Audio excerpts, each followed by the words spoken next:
Welcome to the Donnelly Group Circuit of Ireland, round 3 of the IRC 2012.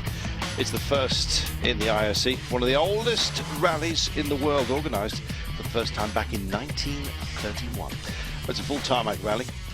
It's out in the countryside around Armagh, and yes, hosting the Circuit of Ireland with the HQ in the service park, and get ready for some fast, flat-out rally action. 15 narrow and bumpy stages, 5 on day 1, 10 on day 2. Well, spotlight on Northern Ireland and the capital city of Belfast at the start of the rally, and the Titanic super special stage. Belfast, really worth a visit. It's a beautiful part of the world, with monuments, buildings, and of course the people themselves. Plenty to tell, not just the tale of a sinking ship. Really a great place. We've been made to feel most welcome.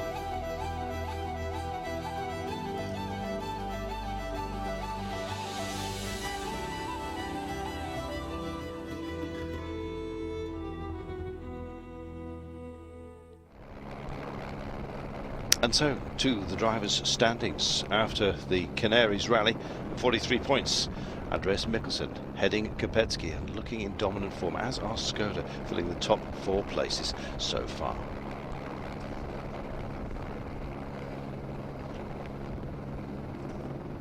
As far as the manufacturers are concerned, well, we mentioned Skoda. Yes, and there they are on 86 points. Peugeot on 42, Honda, M Sport, Subaru and Renault with ambitions.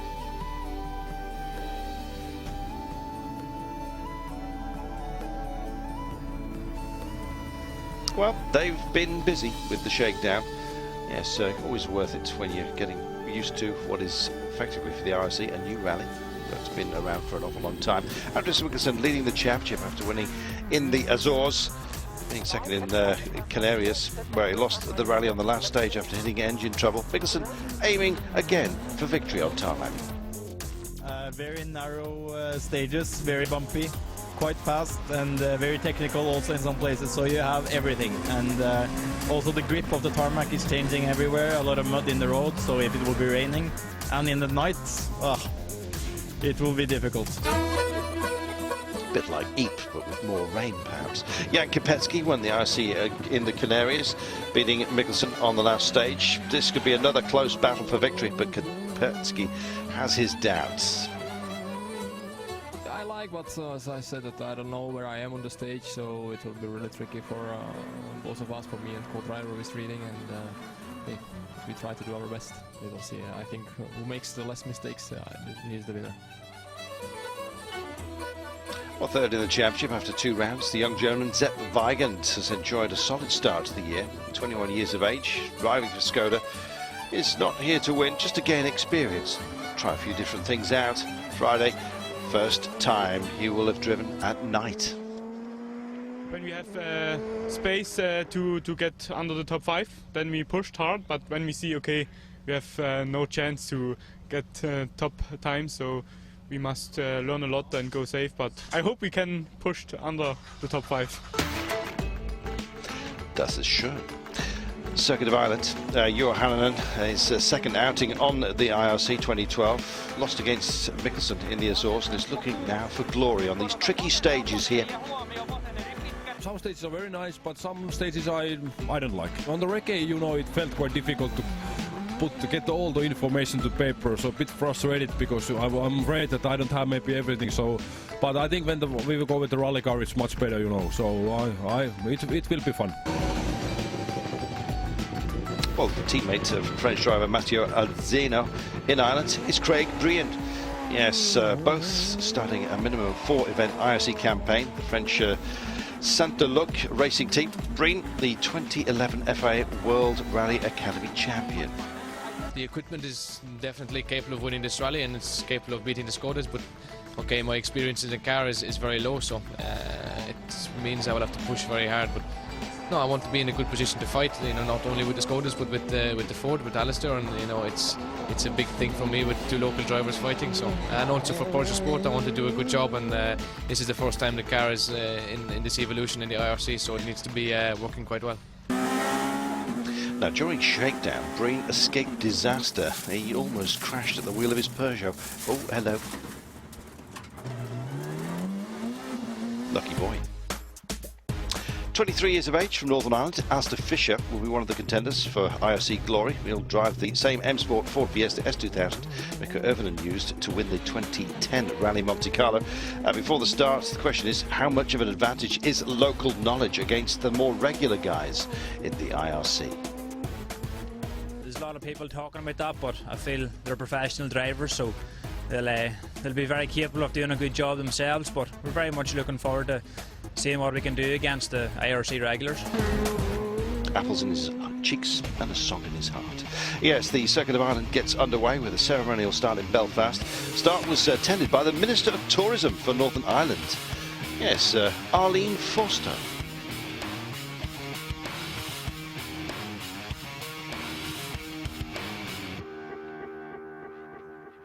The great benefit of having the IRC here is that we see great rallying. Northern Ireland very much, we would see it as the home of good rallying, and as well as the Titanic Quarter, we're going out and around Lisburn and Armagh, so we're seeing much more of Northern Ireland, and the fact that we have the IRC here means that we're having worldwide coverage, and of course that's fabulous. Well, the first action held on the Titanic Super Special stage, the Titanic Quarter of Belfast, you just heard, commemorating the centenary of the Titanic's short life. Is the backdrop of the stage, formed by the iconic cranes that were part of the building of the great vessel, and of course by the brand new Titanic Building Museum. Yes, they finally built one, and yes, expected to be a bit of a tourist magnet.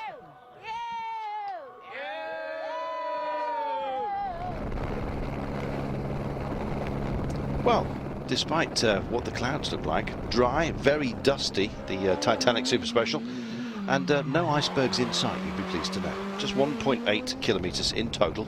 Well, first on the road, cleaning a lot, it's got to be said, on the loose surface, losing almost 5 seconds was Johan Hannen, big deficit, especially if you think of how close things were in the Canaries. Yes, wants to get on form quick. Andreas Mikkelsen second on the road, a bit more grip than Hannen, third quickest, 1.2 seconds behind the eventual stage winner. A surprise at the start of the stage, there wasn't a start clock, which couldn't have been very handy. Kubetsky third on the road, quickest time, 2:11.8, and catching Breen on the second loop apparently. Yes, it did look busy out there.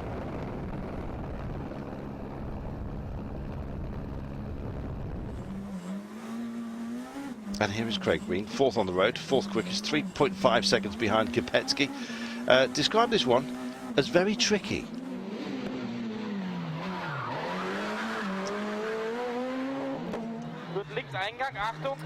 Zepp Weigand, see what I mean? Yeah, sixth on the road, second fastest on the stage, only 0.2 of a second behind Kubetsky. Could have won the stage, but was, as you saw, held up by another car.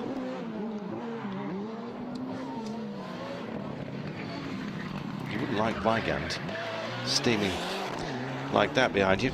Gary Jennings, eighth on the road, taking full advantage of the cleaner line and putting in a great position. Fifth quickest time with his Mitsubishi Production Cup car, even faster than Hannon, would you believe? So that's how we stood. Yes, back in a moment for the first stages proper of this magnificent Circuit of Ireland 2012.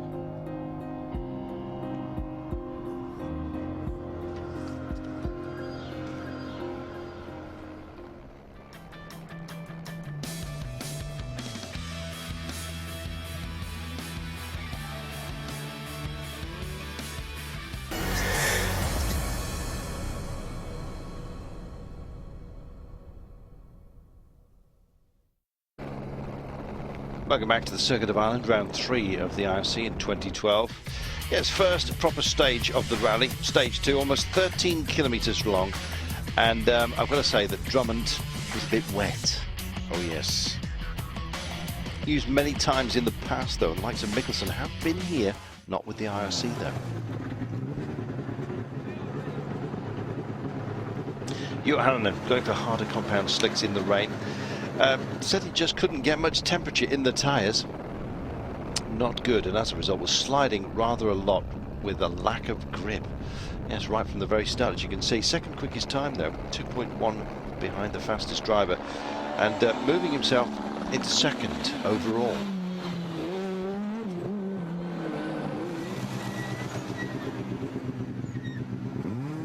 Andreas Mikkelsen, well, in part of one of the sections here, just got in a bit too late. No big drama, but he's on slicks in the rain, and yes, had his moments, but still went quickest, and as a result, is the rally leader.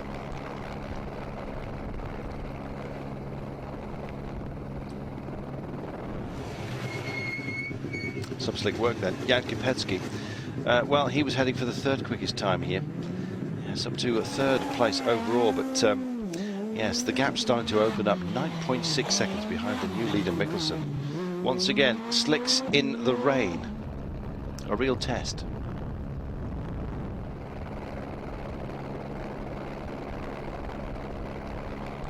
Well, maybe what's missing is local knowledge. As you know, the likes of Craig Breen have plenty of that. Solidly in fourth place overall.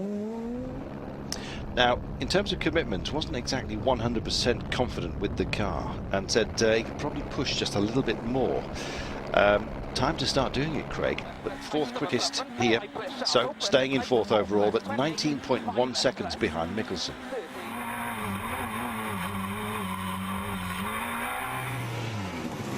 It's a noisy old place to be, inside the office. Sepp Weigand. Well, Weigand on the slide, dropping to fifth place. 1.6 seconds behind Breen overall. Said it was difficult to find what was the right speed for the slicks here. Again, a question of experience.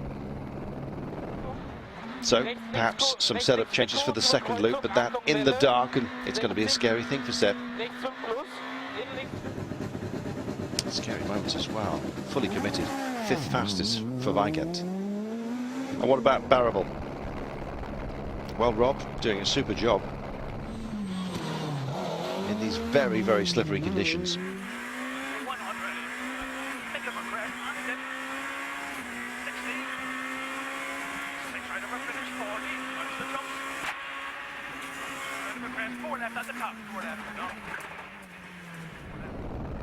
Fabulous on board. Yeah, seventh quickest and seventh overall. An absolute delight. So to stage 3, Le Gap. Just nudging 7 p.m. local time. 25.16 kilometers as well. And we were starting just to get a bit of a problem with the timing sheets. Yes, we were suffering delays out there. Possibly because of the longer runs they were taking in the damp conditions. Still to find out why that slippage happened. Longest stage of the rally then. And, well, drying.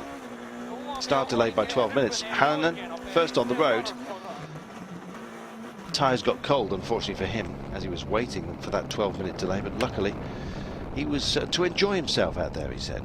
As for Mikkelsen, well, he'd taken the lead on the previous stage, 5.5 seconds ahead of Hannan at the start of stage 3. But as in stage 2, another mistake. Just braking too late for a 90-degree left-hander and heading into a fence, I might add. So how much would that mistake cost the champion compared to Hannan? Well, we can see it here on the simulcam. Obvious. Both closely matched at the start of the sequence, and then that little crest. Mikkelsen just too fast, brakes too late, and yes, and off. Hannan, well, did brake earlier. Finn leaving Mikkelsen behind. Well, the same mistake now on board. Braking too late, sliding into the fence. Lost only 2.7 seconds, I might add, on Hannan at the finish.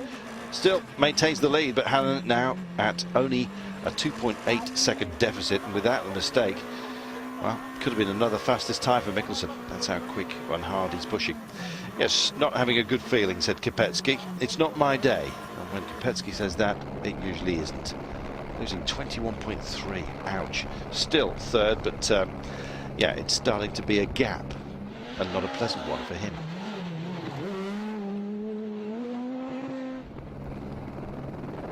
Craig Breen, yes, wanting some adjustments to his suspension, he says. Still fourth in the standings, but now 39.4 behind Mikkelsen.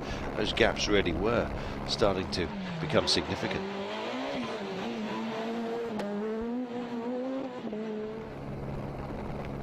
And Sepp Weigand, sorry to tell you, first rally victim puncturing at the 6 kilometre mark from the end and losing over 2 minutes. A real shame. That sadly dropping young Zepp to 10th overall.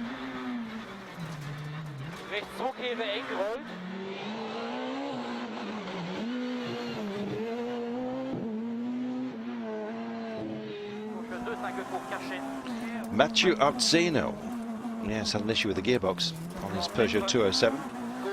No problems though on stage 3. Very, very steady for him, climbing to 5th overall, only 3.9 behind the Centerlock teammate Brian. Going very well, Arzino. Al Fisher on the Ford Fiesta S2000, yes, working on the suspension during the service. And as a result, transformation, equal 3rd fastest on the stage, dead level. 6 overall, but only 8 seconds behind Brian. A battle starting to rage there then. Rob Barrable, yes, had a good rhythm. Another 7th quickest time. Still 7th overall. Kind of bedding himself in, really.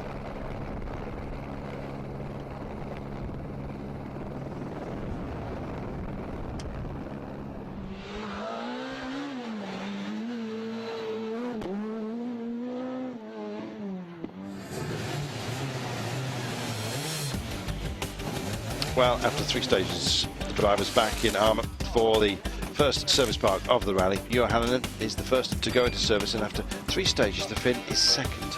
Weather conditions, well, tricky. They always are here. Tyre choice crucial. Let's see the strategy that they're going to choose for the second loop. I didn't have a strategy for the first loop, so it's no reason to make any one now, but I think it's drying up, so it's maybe easier. No strategy, come on boys. Mikkelsen leading the rally, but only 2.8 seconds in front of Hannonen, the IRC 2011 champion, still trying to win his first tarmac rally, but way too early for him to talk about victory now. He's made 2 mistakes and he knows that this one is tricky, a tough test. It's not easy to take the tyre choice. So the question is now for the night stages, if it will be rain or if it will be dry, nobody knows. So the tyre choice will be crucial. We're still waiting for the latest update, so I'm sure not the tyres will come on just on the last minute before we go out. There you go, telling nothing, giving nothing away. Yes, it's not a lack of strategy, it's just a lack of willingness to actually share it. Craig Green in the Peugeot 207, back extremely disappointed after 3 stages, 4th overall. We took the 2 stages to settle into the new car and new team. Unfortunately, on the road section, we have a problem with the fuel pump, and we lost 1.5 minutes of road penalties. So it's quite disappointing now, because okay, our speed was in average on the first 2 stages. So I think we could have maybe brought some more in this evening. And okay, we can still push and still try to show some good speed, but it's quite disappointing. Certainly, he's got what it takes though. Johansson at the end of service. Ready for the 2 last stages. Same tyre choice used in the first loop. Hard compound, no cuts, no rain tyres.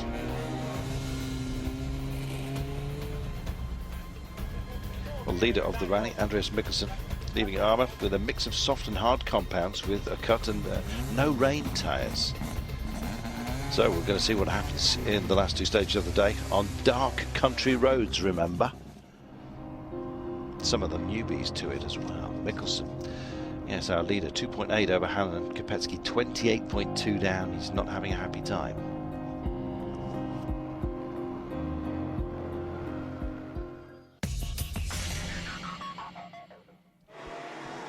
Let's catch up with the Production Cup. Gary Jennings in the Mitsubishi Lancer Evo 9, 5th fastest overall in the Titanic Super Special in Belfast, leading the Production Cup standings and doing it with some flair. Sam Moffat, also in an Evo 9. So, 2nd position after day 1. A couple of seconds behind Jennings. His brother Josh, 5th in the standings, keeping it in the family. Donna Kelly, also in an Evo 9. Popular choice. Last time in the rain on stage 2. It was too hard a compound. 3rd in the Production Cup standings though. And Mark Donnelly staying with the 1X. you know what I mean. Leading after stage 2, but then dropping to 3rd. Yes, very, very tight out there. Simple mistakes have big consequences. And what about the two-wheel drive cup? Well, Martin McCormick in the DS3 R3T Citroen, one of the longest nomics I think out there, won 3 stages on the day, leading easily, and a healthy margin as well for McCormick. The Renault Clio R3 of Tommy Doyle, second in the cup standings, but distanced by 33.8 seconds down on McCormick. Shows you the dominance of Martin. Not even ton-up Tommy could get close. Johnny Greer, yes, in another of the DS3 R3s, a third two-wheel drive cup driver in the standings, but a minute and 26 behind. Some yawning gaps out there. Here's Tommy Doyle, and here is Johnny Greer.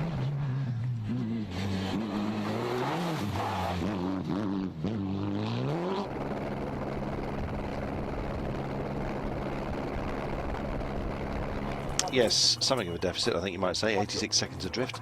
Robert Consani, I beg your pardon, in the Megane RS, though. 2 punctures were what hampered him on stage 3, losing 6 minutes. Was second in the two-wheel drive cup after stage 2, but dropping to 13th with that ill fortune.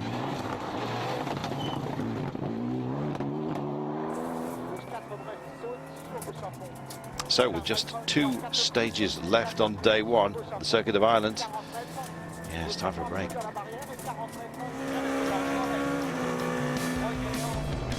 More drama after the break. Stay with us.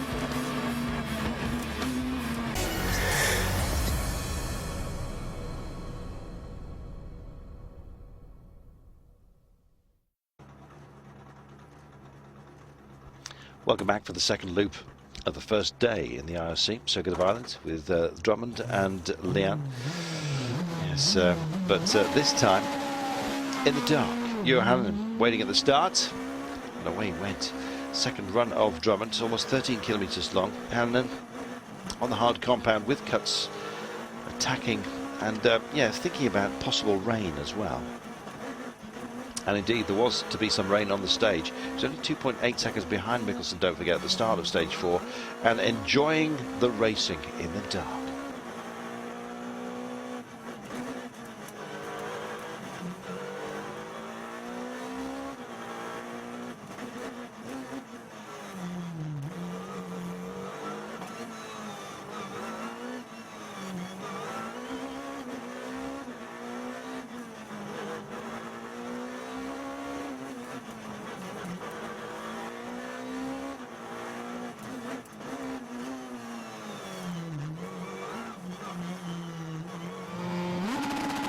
He was enjoying it, we were too. Hope you felt the same. Andreas Mikkelsen, yes, a mix of soft and hard compound. All tyres though cut.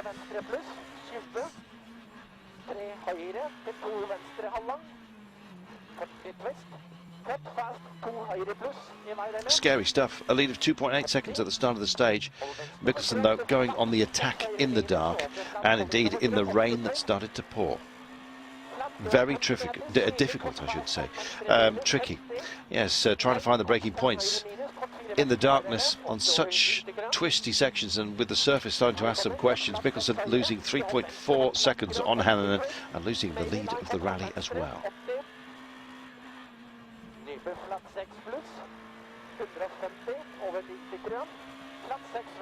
So change at the top, and Hannon now 0.6 seconds only ahead of Mikkelsen. Another tight contest. So, glimmer of hope for Kopecky. Well, perhaps you need a miracle, or maybe a rocket. But yes, tackling the stage. Worked on the setup. Chose a harder compound. Went out on something of a mission.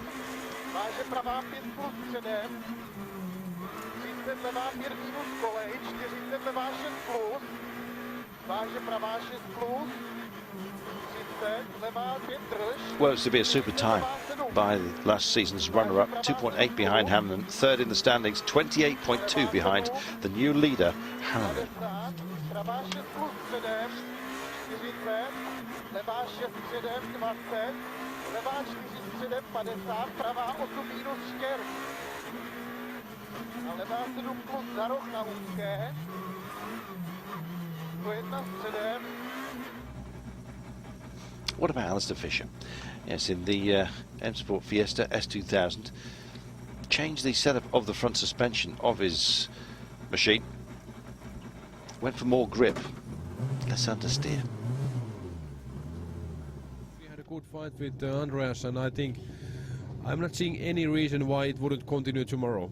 The night stage, we were on the hard slick and it started to rain, so we lost a little bit of time to Juho, who was on the soft. So, but shame that the second one got cancelled because that was dry and I could really push with this tire. So okay, it's a new day tomorrow, and who knows what to expect? We never know with this weather, so it will be an exciting day. I have a new co-driver, and this is fifth rally or fourth rally for us, and on this kind of rally you need to read a lot. We have a lot of stuff in the notes, so we need to find out how to read perfectly, and this we need to improve also. Well, I'm sorry didn't see Alistair Fisher, but they did cancel stage 5. We were talking about the delays earlier on and bumped back, I'm afraid, and as a result the final stage of the day had to be cancelled. So these are the standings as we go in. We're on page 2 now, but Hanlon is our leader ahead of Mikkelsen and Kopecky, and it's much narrower than perhaps we would have thought earlier on. Don't forget, you can keep in touch with the IRC series by going to the ircseries.com. And indeed, we will see you tomorrow. Look forward to that.